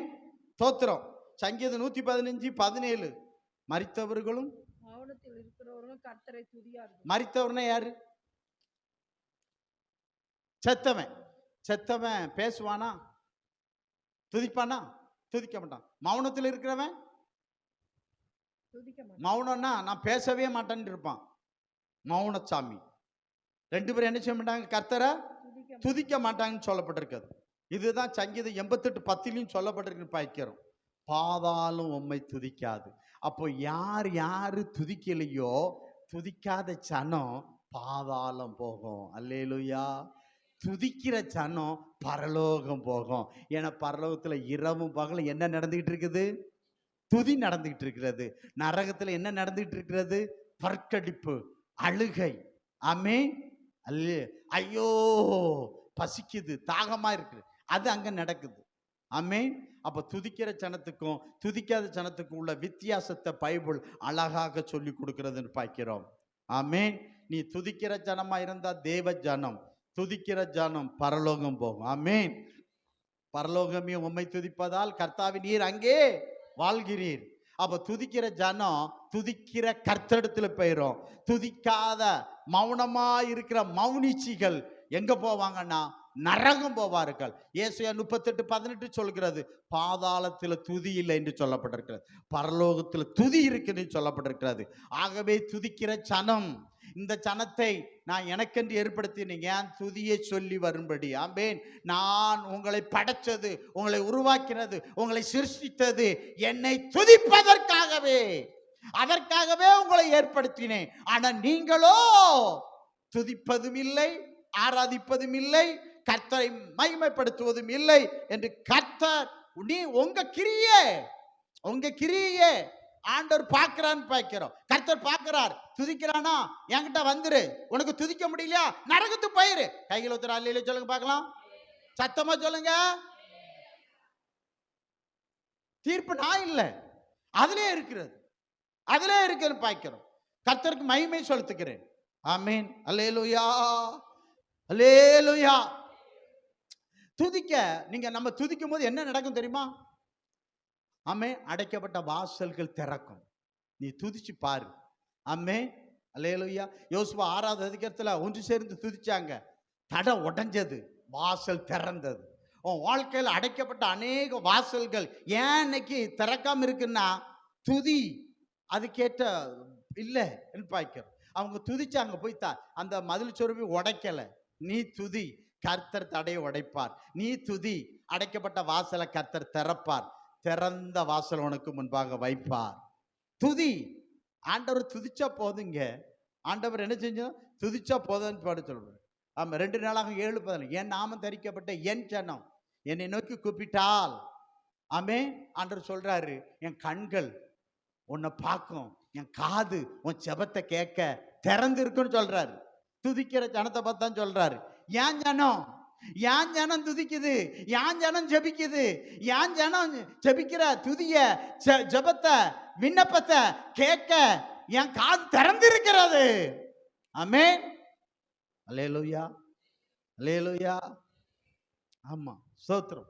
இன்னைக்கு துதினா அவ்வளவு வேப்பங்காயா இருக்கிறது. அதான் சொன்னேன், துதினா இன்பம், சந்தோஷம், மகிழ்ச்சினால அவங்க செஞ்சாங்க. ஸ்தோத்திரம். ஆமென். அல்லேலூயா. 3வது பாருங்க. ஆமா, 2 நாளாகும் 20வது யோசபாத்து பாருங்க, யுத்தம் பண்றதுக்கு கர்த்தர் துதிக்கிறவங்களை கொண்டு விட்டான், பட்டயம் ஏந்தினவங்களை அழிப்பாய்க்கு. துதி செய்ய துவங்கினால் கர்த்தர் என்ன செஞ்சாரு? நீ யுத்தம் பண்ண வேண்டாப்பா, கர்த்தர் உனக்காக யுத்தம் பண்ணுவார். நீ வழக்காடாதா, வாழ்க்கையில இருக்கிற வழக்குக்கு கர்த்தர் வெற்றியை தருவார். சத்துருக்கள் மேல் கர்த்தர் உனக்கு வெற்றியை தருவார். நீ இருந்து ஒழுங்கா துதி. ஆமே, யோசபாத்து அதை செய்தார். துதிக்கிற ஜனத்தை முன்னே நிறுத்தினார். கர்த்தர் நல்லவர், அவர் கிருபை என்றும் உள்ளது என்று சொன்ன உடனேயே என்ன நடந்தது என்றா, கர்த்தர் யுத்தம் பண்ண ஆரம்பிச்சிட்டாரு. அவன் அடிச்சு அவன் அழிச்சிட்டான்னு பாய்க்கிறோம். ஆமென். உன் விரோதி, உன் பகைஞன் கிட்ட நீ போவாதா, கர்த்தர் யுத்தம் பண்ணட்டு, கர்த்தர் வழக்காடட்டும். யுத்தம் கர்த்தருடையது. உன் வாழ்க்கையில் நடக்கிற யுத்தத்தை கர்த்தர் ஓய பண்ணுவார். கர்த்தர் உனக்கு ஜெயத்தை தருவார், சத்துருக்கள் மேல ஜெயத்தை தருவார். அமைதி, சமாதானம் நமக்கு வரும் என்று பார்க்கிறோம். ஆமென். நம்ம இருந்து ஜெபம். நீங்க சும்மா இருங்க, கர்த்தர் உங்களுக்காக நினைச்சுவாரு, யுத்தம் பண்ணுவார். துதிக்கணும், சும்மா இருந்து கூடாது, சும்மா இருந்து தூங்க கூடாது. என்ன செய்யணும்? துதிக்கணும். துதிக்கணும், கர்த்தரை துதிக்கணும். அப்படி நாமத்தை என்ன செய்யணும்? சொல்லி சொல்லி சொல்லி சொல்லி புகழன்னு பாய்க்கிறோம், தோத்திரம் பண்ணணுன்னு பாய்க்கிறோம், தோத்திரம் பண்ணணுன்னு பாய்க்கிறோம். அங்க முன்ன சும்மா நின்னாங்க எல்லாரும், கர்த்தர் நல்லவர், கிருபை என்றும் உள்ளது. ஆமென். அல்லேலூயா. அப்படி சொன்ன உடனே 2 நாளாகும் 5வது 13 கர்த்தர் நல்லவர், கிருபை என்றும் உள்ளது சொன்ன உடனே மேகமாக்கிய மகிமையும் ஆலயத்தை நிரப்பியது என்று பார்க்கிறோம். ஆமென். அப்ப துதிக்கும் பொழுது கர்த்தர் அவ்வளவு ஆசீர்வாதங்களை வச்சிருக்கான்னு பார்க்கிறோம். ஆமா, யோவேல் 2:26 படிச்சு பாருங்க. அவங்களை அதிசயமாய் நடத்தி வந்த உங்க தேவனாய் கர்த்தரை துதியுங்கள். ஆமென். என் ஜனம் ஒருபோதும் வெட்கப்பட்டு போகாது. துதிக்கிற ஜனம் வெட்கப்பட்டு போகவே போகாது. ஏன்னா துதிக்கிற ஜனம் கர்த்தருடைய ஜனம். ஆண்டவர் சொல்ல, என் ஜனங்கள் ஒருபோதும் வெட்கப்பட்டு போகாது. என் ஜனங்கிறாரு. கர்த்தரை துதிக்கிற ஜனம் என் ஜனங்காரு. அந்த ஜனம் வெட்கப்பட்டு போவதில்லை. நீ வெட்கப்படுவதில்லை. துதிக்கிற தேவ பிள்ளையே, நீ வெட்கப்படுவதில்லை. கர்த்தர் உனக்கு வெற்றியை தருகிறார். ஆமென். அப்போ அந்த துதிக்கிற துதி இருக்குன்னு பாருங்க, அதைதான் ஆண்டவர் விரும்புகிறான்னு பார்க்கிறோம். இதை தாவீது தெரிந்து கொண்டான்னு பார்க்கிறோம். அதனாலதான் எழுதுறான், ஜனங்களே எல்லாரும் கர்த்தரை துதிங்க. 2வது வசனம் சொல்லுகிறது, அவர் நம்மேல் வச்ச இரக்கம் பெரியது. நம்மேல் வச்ச இரக்கம் பெரியது என்று சொல்லுகிறான்னு பார்க்கிறோம். ஆமென். அல்லேலூயா. ஸ்தோத்திரம். அப்போ பாருங்க, இன்னைக்கு பாருங்க, அப்போ துதி எவ்வளவு முக்கியமாக இருக்கிறது. கர்த்தர் விரும்புகிற காரியத்துல துதி ரொம்ப முக்கியமாக இருக்கிறதுன்னு பார்க்கிறோம். இன்னைக்கு ஆலய ஆராதனைக்கு ஆரம்பம், ஒரு துவக்கம் துதியாகும். ஆமென். ஆலய ஆராதனைக்கு ஆரம்பம், துவக்கம் துதியாகும். அப்படிதானே? ஆராதனை எதுல ஸ்டார்ட் ஆகுதுமா சொல்லுங்க? துதியில ஸ்டார்ட் ஆகுது. இதைத்தான் பைபிள் என்ன சொல்லுது அப்படின்னா, ஏசாயா 60:18 படிச்சு பாருங்க. ஆமென். வாசல்களை துதி என்று சொல்லுவாய். உன் வாசல்களை துதி என்று சொல்லுவாய். ஏசாயா, இனி கொடுமை உன் தேசத்திலும் அழிவும் நாசமும் உன் எல்லைகளிலும் கேட்கப்பட மாட்டாது. உன் மதில்களை இரட்சிப்பு என்றும் உன் வாசல்களை துதி என்றும் சொல்லுவாய். ஆமென். உன் வாசல்களை, உனக்குன்னு ஒரு துதி இருக்கு, அது உன் வாசல்களை துதி என்று சொல்லுவாய். ஆமென். அல்லேலூயா. சங்கீதம் 104 பாருங்க. ஆலய வாசல்களில் துதியோடு பிரவேசித்து, எதோடு பிரவேசித்து? ஆமென். வாசல்களில் துதியோடும் பிரகாரங்களில் புகழ்ச்சியோடும் பிரவேசித்து. துதி எப்படி? வாசல்ல எதோடு வரணுமா? துதியோடு. ஆமா. அப்ப துதியோட வந்து 95:2 வாசிங்க. அந்த துதி எங்க கொண்டு போதான் தெரியுமா? வாசிங்க. துதித்தலுடனே அவர் சந்நிதிக்கு முன்பாக. அப்ப துதி எங்க கொண்டு போகுதுன்னா சன்னிதானத்துக்கு கொண்டு போகுது. துதி வாசல்ல துதி, அந்த துதி எங்க கொண்டு போகுது? சன்னிதானத்துக்கு கொண்டு போகுது. சங்கீதம் 84:4 வாசிங்க. உம்முடைய வீட்டின் வாசமா இருக்கிறவர்கள் பாக்கியவான்கள், அவர்கள் எப்பொழுதும் உம்மை துதித்து கொண்டு இருப்பார்கள். அப்போ துதி சன்னிதானத்துக்கு கொண்டு போகுது. சன்னிதானத்துல கொண்டு போய் எப்பொழுது தூங்கி உறங்கி சொங்கி அப்படியே இருந்தான்னு சொல்லப்பட்டிருக்கிறது. ஆமென். அப்பனா ஆரம்பம் எதுல ஆரம்பமாகுது? துதியில் ஆரம்பமாகுது. ஆரம்பம் துதியில் ஆரம்பமாகுது. துதித்தல் இன்பம், மகிழ்ச்சி, சந்தோஷம், சந்தோஷப்பட்டு களி கூறுதல் துதி. ஆனா நம்ம ஆள்லாம் துதிக்கலாம் அடிலாம் அட்டாட்டாட்டாட்டாட்டா.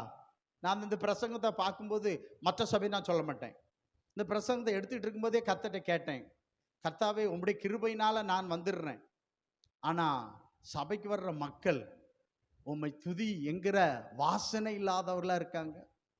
இன்னைக்கு நீங்க கைகளை உயர்த்துங்க. கரெக்டா நான் 7:55 உள்ள வந்துட்டேன்னு சொல்றவங்க மட்டும் கை உயர்த்துங்க. 7:55 நான் உள்ள வந்துட்டேன் அப்படி சொல்லுங்க பார்க்கலாம் யாராவது ஒருத்தர். ஏன்னா நான் அங்க 7:30 வந்துடுவேன். நான் 25 வருஷமா நான் 7:30 இங்க வாரேன். 8 மணிக்கு இறங்கிடுவேன். துதிச்சுட்டு 8 மணிக்கு பிள்ளைங்க அதை ஸ்டார்ட் ஆகணும்னு பேர். ஆனா அந்த ஆயா மட்டும் 7 மணிக்கு வந்துடும். எத்தனை மணிக்கு வரும்? 7 மணிக்கு அந்த ஆயா இருக்காங்க. அந்த ஆயா பேர் எனக்கு தெரிய மாட்டேங்க. அவங்க மட்டும் கரெக்டாக இருக்கும். துதி ஸ்டார்ட் பண்ண உடனே இங்க எத்தனை பேர் இருப்பாங்க தெரியுமா? சேரெல்லாம் சும்மா தான் அடக்கும். என்னப்போ கர்த்தர் சின்னால் மதியும். இவங்களாம் பெரிய பெரிய ஆட்களாம். கவிதாமெல்லாம் பெரிய பெரிய ஆள், சும்மா லேஸ்பட்ட ஆள் கிடையாது. ஆண்டவர் வந்துட்டாரா, அவர் பாட்டு வந்துட்டு போட்டோம். துதியா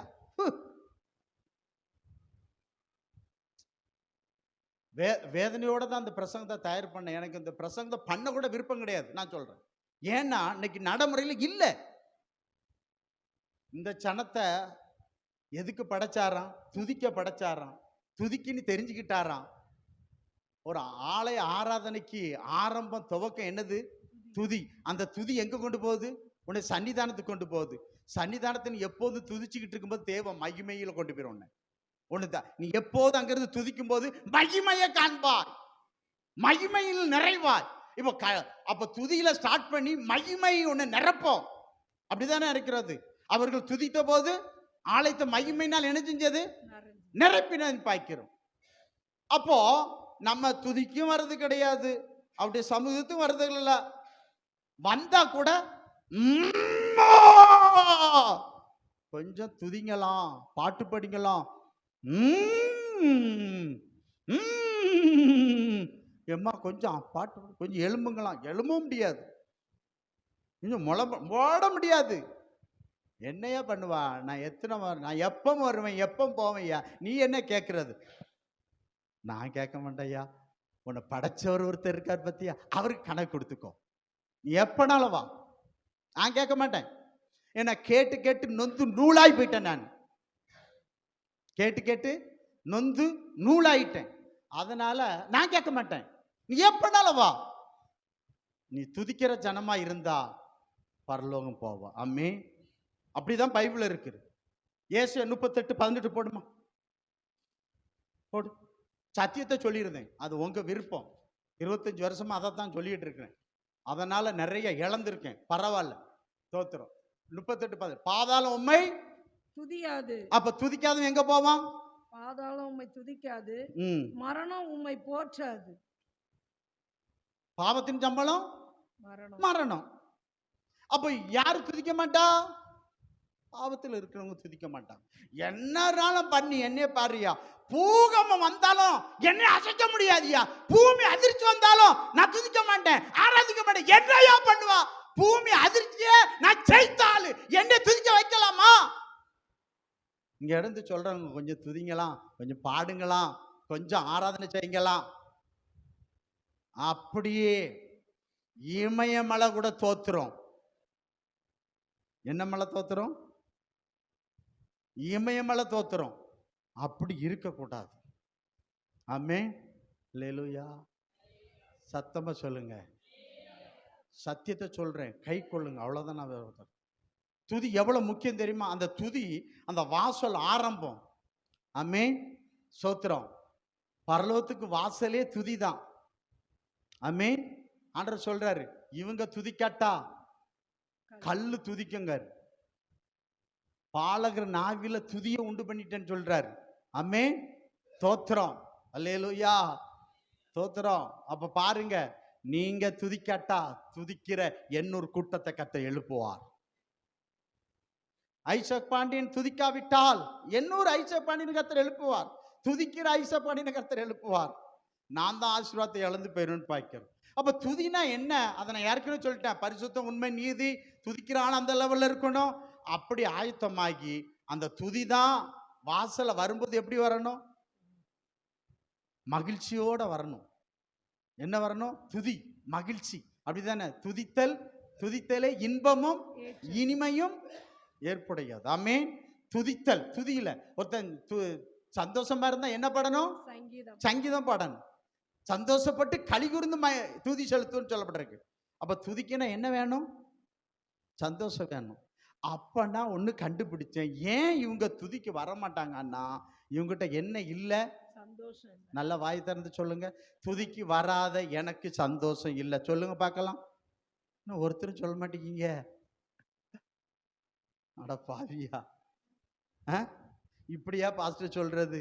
நாங்க என்ன பாடுபட்டு ஏதோ வந்திருக்கோம். இல்லாட்டா கூட இந்த வாரம் வர முடியாம போயிருக்கோம். ஏதோ அறகுறையாவது வந்துலான்னு பார்த்தா இப்படியா போடுறது? இதோட வீட்டிலே நாங்க இருந்திருப்போமே. தோத்திரம். இருந்துக்கோ. பரலோகம் வரணும்னா அந்த சத்தியத்தை கேளு, இதுக்கு கீழ்படி, பரலோகத்துக்கு வா. பரலோகத்துல துதி 1 மணி நேரம் நடக்க, 2 மணி நேரம் நடக்காமா? சொல்லுங்க. பரலோகத்துல கிப்சன் சொல்லு. இரவும் பகல் நடக்கு. இரவும் பகல் நடக்கு. ஆரோன் காலையில இருந்து சாயங்காலம் வரைக்கும் தூபம் போடுவான். சாயங்காலம் போயிருவான். போன உடனே காலை போயிருவான். மாலை வந்துருவான். போட்டுக்கிட்டே இருந்தான்ல. போட்டானா இல்லையா? அப்ப நம்மளும் எபிரேயர் 13:15 படிச்சு பாருங்க. எபிரேயர் 13:15 படிங்க. அதுல என்ன சொல்லப்பட்டிருக்கு பாருங்க. 13:15. இன்னைக்கு இந்த காரியத்தை ஆகையால் அவருடைய நாமத்தை துதிக்கும் உதடுகளின் கனியாகிய ஸ்தோத்திர பலியை அவர் மூலமா எப்போதும் தேவனுக்கு செலுத்த கடவோம். விட்டு செலுத்த கடவோம். அப்படியே இருக்கு. எப்பொழுதும் தேவனுக்கு செலுத்த கடவோம். எப்பொழுதுன்னா இடைவிடாமல் செலுத்துவோம். அதாவது எனக்கு சாதகமா இருந்தா துதிப்பேன், எனக்கு சாதகம் இல்லைன்னா நான் துதிக்க மாட்டேன். அப்படி இருக்க கூடாது. எப்பொழுதும். அதான் சங்கீதக்காரன் சொல்றான். என்ன சொல்றான்னா, சங்கீதம் 30. ஏன் சங்கீதக்காரன் மேல தேவ கிருபை பெருசா வந்துச்சுன்னா, அவன் சொல்றான் சங்கீதம் 34:1 என்ன சொல்றான் தெரியுமா? வாசிங்க. கர்த்தரை நான் எக்காலத்திலும் ஸ்தோத்திரிப்பேன். எக்காலம்னா உயர்வு காலத்திலும் தாழ்வு காலத்திலும் நஷ்டத்திலும் தோல்வியிலும் நிந்தையிலும் அவமானத்திலும் வறுமையிலும் தரித்திரத்திலும் செழிப்பிலும் எல்லாவற்றிலும் எக்காலத்திலும் எந்த காலத்திலும் நான் கர்த்தரை என்ன செய்வேன்? ஸ்தோத்திரிப்பேன். அவர் துதி எப்போதும் என் வாயில் இருக்கும். எப்போது? அவர் துதி எப்போதும். நல்லா சொல்லுங்க. எப்போதும். நம்ம கிட்ட எப்படி இருக்குது? வீட்டுக்கு போனோம் நம்ம வாய் எப்படி மாறுது? சர்ச்சோட துதி போயிரும். வீட்டுல போய் இதே துதியை என்ன செய்யணும்? ஏன்னா அவன் என்ன சொல்லுது? எப்போதும் என் வாயில என்ன இருக்கும்? துதி இருக்கும். கர்த்தரை புகழ்கிற பாட்டு இருக்கும், தோத்திரம் இருக்கும். ஆமென். இதை விட்டு வேற எதுவும் நம்ம வாயில வரவே கூடாது. ஆமென். எப்போதும் தோத்திரம். ஆலயத்துக்கு வரும்போது தான் துதி, வீட்டுக்கு போனா எப்போதும் சொல்லப்பட்டிருக்கிறது. எப்போது என் வாயில் இருக்கும். நம்ம வாயில எப்போது என்ன இருக்கணும்? உங்க வாயில எப்போதும் என்ன இருக்கணும்? சொல்லுங்க. துதிக்கிற துதி இருக்கணும், தோத்திரம் இருக்கணும். சோத்திர பலியிடுகிறவன் என்னை மகிமைப்படுத்துகிறான். ஆமென். அவனை நான் ஆபத்து காலத்தில் விடுதலை செய்வேன். ஆமென். அல்லேலூயா. அப்ப என்ன சொன்ன? எப்போதும் தோத்திரம், எப்போதும். அப்ப நான் திரும்ப திரும்ப சொல்றேன் பாருங்க. இன்னும் பாருங்க, சங்கீதம் அவனே சொல்றான் பாருங்க. 35:28 சங்கீதம் 35:28 வாசிங்க. 71:6 சீக்கிரம் வாசிங்க. என் நாவு உமது நீதியை நாள் முழுவதும் பாருங்க. உமது நீதியை நாள் முழுவதும் உமது துதியை சொல்லிக்கொண்டே இருக்கும். பாருங்க, நாள் முழுவதும் உமது துதியை நான் என்ன பண்ணிட்டு இருப்பேன்? சொல்லிக்கிட்டே இருப்பேன். எப்படி சொல்றானா? நாள் முழுவதும். அப்படின்னா பாருங்க, இரவும் பகலும். அப்படி வந்துருதா? இரவும் பகலும். அப்போ ஆரோன் இரவும் பகலும் தூவம் போட்டான். பரலோகத்துல இரவும் பகலும் கர்த்தரை துதிக்கிட்டே இருக்காங்க. இடைவிடாமல் துதி நிறுத்துவதே கிடையாது. ஆமென். துதி நிறுத்துவதே கிடையாது பார்க்கிறோம். கண்டினியூவா நடந்துட்டு இருக்கு. அதுதான் சங்கீதம் 71:6 சங்கீதம் 145:1 அவன் சொல்றான், எப்போதும் இரவும் பகலும் கர்த்தரை துதிச்சுக்கிட்டே இருக்கேன். அதான் பாதர் பாடி இருக்கிறார். என்ன பாட்டு பாடி இருக்கிறார்? துதிப்பேன் துதித்துக் கொண்டே இருப்பேன், வரமாட்டேன் துதிக்கு வரமாட்டேன், என்றும் துன்பந்தான் நான் துதிக்காட்டா துன்பந்தான். உண்மையே சொல்றேன். போ, மாய்மானம் பண்ணல. நீ துதிக்கு வந்தாலும் வரட்டால் கர்த்தர் உன்னை ஆசீர்வாதம். வேற ஊழியக்கார சபிக்கப்பட்டவன் துதிக்கு வந்தாதான் உனக்கு இன்பம். அப்படிதானே? நானே வீட்டில் நொறுங்கி உடஞ்சி வந்திருக்கேனே. தோத்திரம். இங்க வந்து துதி. ஆண்டவர் அதை எதிர்பார்க்கிறார். ஆமென். சந்தோஷத்தை பெற்றுக்கொள்ளுமா. அதுக்கு தானே வா துதின்னு சொல்லுறேன். எப்போதும் துதிச்சுக்கிட்டே இருப்பேன். அப்ப அவர் பாதர் பாடுறாருல, துதிப்பேன் துதித்து கொண்டே இருப்பேன். அப்படிதானே பாடுறாரு. ஆமென். அல்லேலூயா. அப்போ எப்பொழுதும் இரவும் பகலும் ஓய்வில்லாமல் கர்த்தரை துதிச்சுக்கிட்டே இருந்தான் தாவீது. ஆமென். நல்லா இருக்கும் போதும் யோபு கர்த்தரை துதிச்சான். எல்லாத்தையும் இழந்த போது கர்த்தரை துதிச்சான். கர்த்தர் கொடுத்தார், கர்த்தர் எடுத்தார், கர்த்தர் நாமத்துக்கு ஸ்தோத்திரம். நல்லா இருக்கும் போது துதியின் மீது வருவேன். வாழ்க்கையில கஷ்டங்கள், நெருக்கங்கள், கவலைகள், வேதனைகள் வந்தா நான் தோத்திரம் பண்ண மாட்டேன். அப்படி இருக்கக்கூடாது. அதான் எக்காலத்திலும் நான் கர்த்தரை துதிப்பேன். துதிச்சுக்கிட்டே பரலோகத்துக்கு போவேன். ஆமென். அல்லேலூயா, அல்லேலூயா. அதைதான் தாவீது செய்தார் என்று பார்க்கிறோம். தாவீது என்ன செய்தார் என்று பார்க்கிறோம். அன்பான தேவ பிள்ளைகளே, கர்த்தர் பெரியவர், பெரிய தேவன் பார்க்கிறோம். கர்த்தர் யாரு? கர்த்தர் பெரியவரும் துதிக்கப்பட தக்கவர் என்று சொல்லப்பட்டிருக்கிறது. ஆமென். அல்லேலூயா. சங்கீதம் 104:1 வாசிங்க.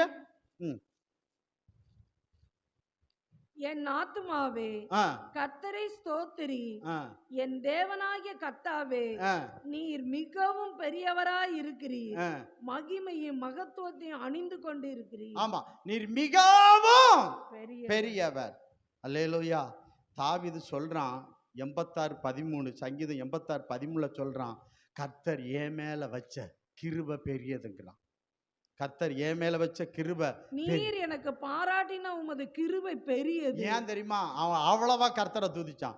எப்படி? எக்காலத்திலும் துதிச்சான். எப்போதும் கர்த்தரை துதிச்சான். எப்போதும் சண்டை இல்ல, எப்போதும் பிரச்சனை இல்ல, எப்போதும் கர்த்தரை துதிச்சுக்கிட்டு தான் இருந்தான். தாவீது சாப்பாடு இல்ல, நாபால்கிட்ட கேட்டான். தங்க இடம் இல்லாம அலைஞ்சான். ஆனாலும் கர்த்தரை துதிச்சுக்கிட்டே இருந்தான். கர்த்தர் அதை பார்த்தாருன்னு பார்க்கிறோம். எக்காலத்தில் கர்த்தரை துதிச்சான்னு பார்க்கிறோம். அதனாலதான் அவன் சொல்றான், கர்த்தர் எனக்கு பாராட்டின கிருபை இரக்கம் பெரியது. அல்லேலூயா. அவன் சொல்றான் பாருங்க, அவர் என் மேல வச்ச கிருபை பெரியதுன்னு சொல்றான்.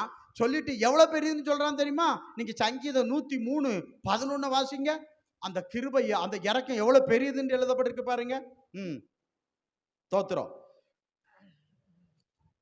அவர் உன் அக்கிரமங்களெல்லாம் பூமிக்கு வானம் எவ்வளவு உயரமா இருக்கு, இந்த பூமிக்கு வானம் எவ்வளவு உயரமா இருக்கிறதோ அவருக்கு பயப்படுறோம். அவருடைய கிருபை, அவருடைய இரக்கம் அவ்வளவு பெருசா இருக்கிறதாமே.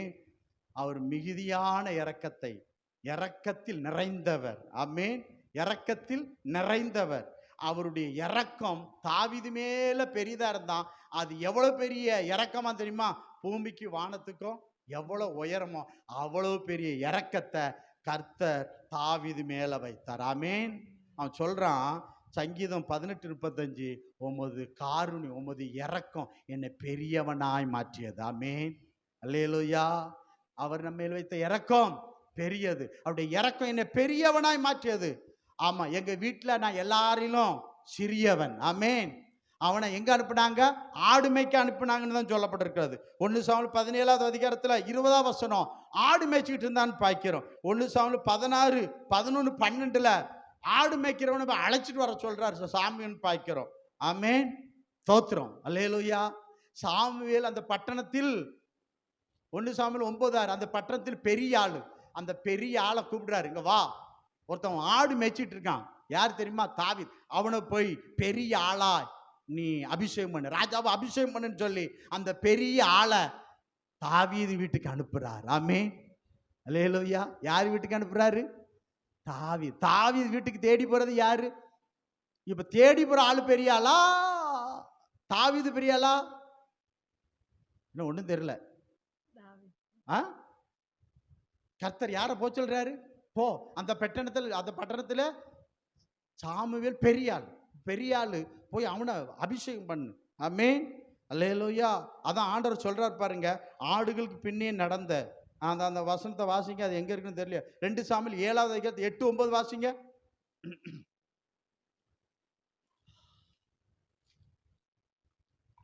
இப்போதும் நீ என் தாசனாகிய தாவீதை நோக்கி, சேனைகளின் கர்த்தர் சொல்லுகிறது என்னவென்றால், நீ இஸ்ரவேல் என்கிற என் ஜனங்களுக்கு அதிபதியா இருக்கும்படி ஆடுகளின் பின்னே நடந்த பாருங்க. அவன் ஆடுகளுக்கு பின்னால போனான். ஆடு மேய்க்கிறவன் இருந்தான். அந்த வீட்டிலேயே 8வது இளையவன், சின்னவனா இருந்தான். பூமியில் உள்ள பெரிய மனுஷனுக்கு ஒத்த நாமத்தை, பெரியவரை துதிச்சாம அந்த பெரியவர் பெரிய சாமுவேலை அனுப்பி அந்த பெரிய சாமுவேலாலே பெரியவனாக தாவீது அபிஷேகம் பண்ணப்பட்டான். அந்த வீட்டிலே சின்னவன் கர்த்தராலே பெரியவனாய் மாற்ற, அந்த ஊரிலே சின்னவன் கர்த்தராலே பெரியவனாய் மாற்றப்பட்டான். அந்த பட்டணத்திலே சின்னவன் தாவீது பெரியவனாய், பெரியவரை துதிச்சதனால பெரியவர் அவனை பெரியவனாய் மாற்றான். அதனால சொல்றான், உமது இரக்கம் என்ன என்னதாயிட்டு? பெரியவனாய் மாற்றியது. ஆமென். நீ கீழாகாமல், நீ எப்போது கர்த்தரை துதிக்கும் பொழுது நீ கீழாக மாட்டா, நீ மேலாவா. கர்த்தரை துதிக்கும் போது நீ வாளாக மாட்டா, நீ தலையாவா. நீ கர்த்தரை துதிக்காட்டா கீழாவா வாளாவா, ரெண்டையும் தான் சொல்றேன். போ, கர்த்தருக்கு ஸ்தோத்திரம். ஆமென். அல்லேலூயா. சத்தியத்தை சொன்னோன்னு எப்படி இருக்கு? இன்னைக்கு எல்லாம் பிந்தி தான் இருந்தீங்க. இன்னைக்கு எப்படி இருக்கும்? பிந்தி வந்தவங்களுக்கு எப்படி இருக்கும்? துதிக்கு வரல. துதியை பற்றி கர்த்தர் பேசுறாரு. மனம் திரும்புங்க, சரியாகுங்க, சந்தோஷம் சமாதானத்தில் நிரப்புங்க. இதுதான் சத்தியம். ஆமென். அல்லேலூயா. அல்லேலூயா. அப்போ அவருடைய இரக்கம், இந்த மாசம் கர்த்தர் இரக்கம் செய்கிற மாசம், அவருடைய இரக்கம் நம்ம மேல பெருசா வரும். அப்போ இரக்கம் கர்த்தர் நமக்கு செய்யணும்னா நீ கர்த்தரை துதிக்கிற ஜனமாய் மாறணும். ஜனங்களை எல்லாரும் கர்த்தரை துதிங்கள், அவர் நம்மேல் வைத்த கிருபை. அப்போ துதிக்கிற ஜனத்தில தான் கர்த்தருடைய பெரிய இரக்கம் இருக்கிறது. அந்த பெரிய இரக்கம் உன்னை, உன் குடும்பத்துல, உன்னை வேலை செய்யற இடத்துல, அந்த ஊர்ல நீ பெரிய ஆளாவாய். ஆமென். நீ பெரிய ஆளவா. தாவீதை பார்த்து சவுல் தாவீதை பார்த்து சொல்றான், தாவீதே நீ கர்த்தரால் ஆசீர்வதிக்கப்பட்ட, நீ பெரிய ஆள், நீ பெரிய காரியங்களை செய்வான்னு சொல்றான். ஆமே, சவுல் பெரிய ஆள் அந்த பட்டணத்துல, அவன் சொல்றான் என்னை விட நீ பெரிய காரியத்தை செய்வான்னு சொல்றான். ஆமென். மொர்தெகாய் மென்மேலும் பெரியவனாய் மாறினான். அல்லேலூயா, அல்லேலூயா. துதிக்கிற தாவீது பெரிய ஆளாக மாற்றப்பட்டது போல, துதிக்கிற கர்த்தருடைய பிள்ளை குடும்பத்துல, வேலை செய்கிற இடத்துல, வாழுகிற உலகத்துல கர்த்தர் பெரியவராயிருப்பார். இந்த உலகத்தில் உள்ளவர் உனக்குள் இருப்பவர் பெரியவர், உன்னை பெரியவனாய் உயர்த்துவார். ஆமென். எல்லாரும் பார்க்கல, கர்த்தர் உன்னை என்ன செய்வார்? பெரியவனாய் கர்த்தர் உயர்த்துவார். ஆனா ஒன்னே ஒன்று செய், அவரை எப்போது என்ன செய்? துதிச்சுக்கிட்டே இரு. ஆமென். சோத்திரம். 8 மணிக்கு துதி ஸ்டார்ட் ஆகுதுன்னா எத்தனை மணிக்கு வரணுமா சொல்லுங்க பார்க்கலாம். நான் 8 மணிக்கு துதி, 7:30 8க்குள்ள வந்துடணும். ஆனா அந்த சொல்ற டைம்ல சிலர் வராங்க, அப்புறமா அவங்க ஒரு டைம் வச்சிருக்காங்க, 8:15, 8:30, 8:45, 9, 9:15 அப்படி வர்றாங்க. அவங்களுக்கு அது எப்படின்னா, இது நான் எப்படி கண்டுபிடி, அதாவது என்ன எப்படி இவங்க மாறிடுறாங்கன்னா, சனிக்கிழமை ஆயத்தம் இல்லாதனால அந்த ஞாயிற்றுக்கிழமை அவங்களுக்கு சாதகமா அதை மாத்திக்கிடுறாங்க. எப்போ போனா என்ன, யாரு நம்மளை கேட்கா? ஒருத்தரும் கேட்க மாட்டாங்க. துதி இல்லாம போயிடும். ஆனா அன்னைக்கு துதிக்கிற துதியை ஆண்டவர் பார்ப்பார். பாத்திரத்துல என்ன இல்லை? நம்ம பாத்திரத்துல என்ன இல்லை சொல்லுங்க? துதி இல்லை. திங்கள்ல இருந்து சனிக்கிழமை வதிச்ச துதி ஞாயிற்றுக்கிழமை ஆண்டவருக்கு மகிமையாய் போனோம். ஆமென். அல்லேலூயா. பாத்திரத்தை பார்த்தா எம்டியா இருக்கிறது. ஆமென். எந்த பாத்திரத்துல துதி இருக்கிறதோ அந்த பாத்திரம் நிரம்பி வழியும்படி கர்த்தர் செய்வார். ஆமென். அல்லேலூயா. அப்படின்னா இரக்கம் யாருக்கு வரணும் அப்படின்னா, கர்த்தரை ஓய்வின்றி துதிக்கிற, இடைவிடாமல் துதிக்கிற, எப்போதும் துதிச்சு கொண்டே இருக்கிற தேவ ஜனத்தின் மேல் கர்த்தருடைய இரக்கம் இருக்கும். ஆமென். அல்லேலூயா. அப்படியே எழும்புங்க. ஆண்டவரே உம்முடைய இரக்கம் என் மேல வர கர்த்தர் உதவி செய்யுங்கப்பா. நான் துதிக்கிற ஆண்டவரே பிள்ளையா மாற்றும் ஆண்டவரே. ஆமென். அப்பா பிதாவே, எல்லாம் கொஞ்சம் அப்படி கொஞ்சம் எழும்பி நின்று ஆண்டவரை பாருங்க. அப்பா இதுவரை போகட்டும் ஆண்டவரே, இனி நான் திங்கள்ல இருந்து சனிக்கிழமை துதிப்ப ஆண்டவரே. அப்பா ஞாயிற்றுக்கிழமை ஆராதனையில ஆண்டவரே துதிதான் ஆரம்பம், துதிதான் ஆரம்பப்பா. அந்த ஆரம்ப துதியிலே அந்த துதி தான் உன்னை தேவ சன்னிதானத்துக்கு கொண்டு போவோம். அந்த சன்னிதானத்தில் துதிச்சுட்டு இருக்கும்போது தேவ மகிமைக்குள்ளே உன்னை கொண்டு போயிரும், உன்னை மகிமையில கொண்டு போயிரும். இக்காலத்து பாடுகள் இனி வரும் மகிமைக்கு ஒப்பிடத்தக்கது அல்ல. உன்னை மகிமைக்குள், மகிமை மேல் மகிமை, அந்த மகிமை உன்னை பரலோகத்துக்கு கொண்டு போயிரும். அந்த மகிமை உன்னை மறுரூபப்படுத்தும். கர்த்தர் மகிமையா இருக்கிறார், கர்த்தர் மகிமையா இருக்கார். சோத்திர பலி எடுக்கிற என்ன மகிமைப்படுத்துகிறான்னு பார்க்கிறோம். ஆமென். வாய்களை திறந்து நல்லா சோத்திரம் பண்ணுங்களா, நல்லா துதிங்களா. ஆண்டவரே நான் துதிக்கிற பிள்ளைப்பா, உம்மை துதித்து பாடுகிற பிள்ளைப்பா. துதிப்பது இன்பம், சோத்திரம் பண்ணுவது இன்பம். ஆமே, சந்தோஷப்பட்டு துதி செலுத்துவோம். ஆமே, சந்தோஷமா சங்கீதம் பாடுவேன். ஆண்டவரே சந்தோஷமா சங்கீதம் பாடுவோப்பா. உம்முடைய துதியின் பகுதி நான் விட மாட்டாண்டவரே. ஆமே, துதிக்கும் போது கர்த்தர் பெரிய காரியங்களை செய்திருக்கிறாண்டவரே. துதிக்கிற தேவ பிள்ளையே, கர்த்தர் உனக்கு பெரிய காரியங்களை செய்வா, இதிலும் பெரிதான காரியத்தை காண்பார். துதிக்கிற ஜனத்தை கர்த்தர் விடுவிப்பார், துதிக்கிற ஜனத்துக்கு கர்த்தர் அற்புதங்களை செய்வார். ஆண்டவரே அப்பா பிதா, என் வாழ்க்கையில துதி குறையக்கூடாது. இன்னைக்கு ஒரு தீர்மானம் எடுங்க, இன்னைக்கு ஒரு தீர்மானம் எடுங்க. ஆண்டவரே நான் சாகிற வரப்பா என் பாத்திரத்தில் துதி குறையக்கூடாது ஆண்டவரே. அப்படி ஒரு தீர்மானம் எடுங்க. கொஞ்ச காலம் வாழ்றோம், நாளைக்கு இருக்கமோ இல்லையேன்னு தெரியல. ஆமென். நிலையற்ற வாழ்க்கை. ஆண்டவரே என் பாத்திரத்துல துதி குறையக்கூடாதப்பா. நீ துதிக்கு பாத்திரப்பா. என் பாத்திரத்துல துதி நிரம்பி இருக்கணும் ஆண்டவரே. என் பாத்திரத்துல துதி நிரம்பி இருக்கணும் ஆண்டவரே. இன்னையிலிருந்து திங்கக்கிழமை வர திங்கள் ஆமே சனிக்கிழமை துதிங்க. ஞாயிற்றுக்கிழமை காலை அந்த துதியில வந்து பாருங்க. அந்த துதி உங்களை எங்க கொண்டு போயிடும் தெரியுமா? ஆமே, சன்னிதானத்துக்கு கொண்டு போவோம். சன்னிதானத்திலிருந்து துதிக்கும் பொழுது தேவ மகிமை உங்களை நிரப்போ, உங்களை நிரப்போ, உங்களை நிரப்போ. மகிமையின் மேல மகிமை அடைய செய்யும், மறுரூபப்படுத்தும். மிகப்பெரிய அனுபவத்துல கர்த்தர் நடத்தும் என்று பார்க்கிறோம். ஆமென். ஸ்தோத்திரம், ஸ்தோத்திரம், ஸ்தோத்திரம். ஆண்டவரே, துதிக்கிற சனமாய் என்ன மாற்றுங்கப்பான்னு கேளுங்க. ஆண்டவரே, துதி பலி செலுத்த நாங்க வந்திருக்கிறோம் ஆண்டவரே என்று சொல்லுங்க. துதியோடு சோத்திரத்தோடு, அப்பா ஆண்டவரே உங்க நன்றியோடு சோத்திரம். எப்பொழுதும் எப்பொழுதும் இடைவிடாமல் நான் துதிப்பாப்பா. ஆண்டவரை விட்டு விட்டு அல்லப்பா, இடைவிடாமல் துதிப்பாப்பா. தொடர்ந்து துதிப்பேன், துதித்து கொண்டே இருப்பேன், துதித்து கொண்டே இருப்பேன். என் வாழ்க்கையில துதித்து கொண்டே இருப்பேன், எப்போது துதிப்பேன் ஆண்டவரே, எப்போது துதிப்பேன். துதிக்கிற தேவ சனம் வெட்கப்பட்டு போவது இல்லை. ஆண்டவரே, நன்றியோடு சோத்தரிக்கிறப்பா. இப்பொழுது அவருடைய சொல்லுங்க, நான் ஒரு தீர்மானம் எடுங்க. ஒரு தீர்மானம் என்னன்னா, என்னமே நான் துதிப்பேன் அப்படின்னு தீர்மானம் எடுங்க. உம்முடைய வருகை கர்த்தருக்கு சுத்தமானால் வருகை மட்டும் என் பாத்திரத்துல துதி குறையாத ஆண்டவர் நீ தீர்மானம் பண்ணுங்க. தீர்மானம் பண்ணி துதிங்க. துதியின் பகுதியில வாங்க, ஆண்டவர் உங்களை ஆசீர்வதிப்பார் என்று ஆமென். தீர்மானம் பண்ற உங்களுக்கு கர்த்தர் தமது இரக்கத்தை உங்கள் மேல வைப்பார். அந்த இரக்கம் உங்களை பெரிய ஆளா மாத்தும். உங்க தொழிலில், உங்க வியாபாரத்துல, ஆமென். அந்த ஆமென் சோத்திரம், ஆமென். உலக வேலையில, ஆமென், உலக வேலையில தானியில பெரியவனா கர்த்தர் மாத்தினார். உலக வேலையில பெரியவனா மாறுவா. வியாபாரத்துல எல்லாவற்றிலும் ஆமென் துதிக்கிறவங்க, ஆமென், ஆண்டவர் அதை செய்கிறார் என்று பார்க்கிறோம். ஒப்பு கொடுங்க, துதிக்கிற சனமாய் மாறுங்க. கர்த்தர் பெரிய ஆசீர்வாதத்தை கர்த்தர் உங்களுக்கு நித்தம் நித்தம் தந்து வழி நடத்துவாராக.